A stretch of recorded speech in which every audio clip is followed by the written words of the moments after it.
নমস্কার বন্ধুরা, মোহনা রান্নাঘরে আজকে দারুণ একটা টিপস নিয়ে এসেছি, চায়ের টিপস। তো আজকের টিপস হচ্ছে, দেখো, চা বানানো, চা পাতা ছাড়া কিভাবে চা বানাবে। তো এখানে গ্যাসের মধ্যে একটা আমি বাটি নিয়ে নিচ্ছি। বাটিটা গরম হয়ে গেছে, এর মধ্যে আমি 2 চামচ চিনি দিয়ে দেবো। যতটা চা হবে ততটা পরিমাণে চিনি দিতে হবে। আমি 2 চামচ চিনি দিয়েছি। চিনিটা প্রথমে আমি ক্যারামেল তৈরি করে নেব।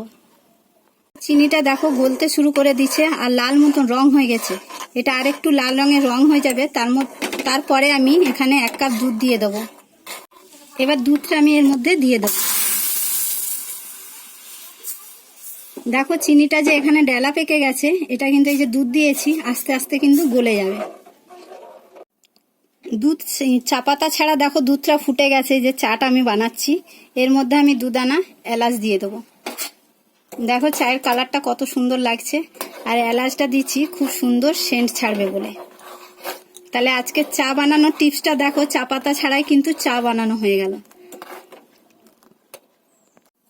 চাটা আমার হয়ে গেছে, এবার আমি বাটিটা নামিয়ে নেব, চাটা ছেঁকে নেব কাপের মধ্যে। দেখো চাটার কালারটা কত সুন্দর হয়েছে। যদি বাড়িতে লোকজন আসে, চাটার কালারটা দেখো বন্ধুরা কত সুন্দর হয়েছে।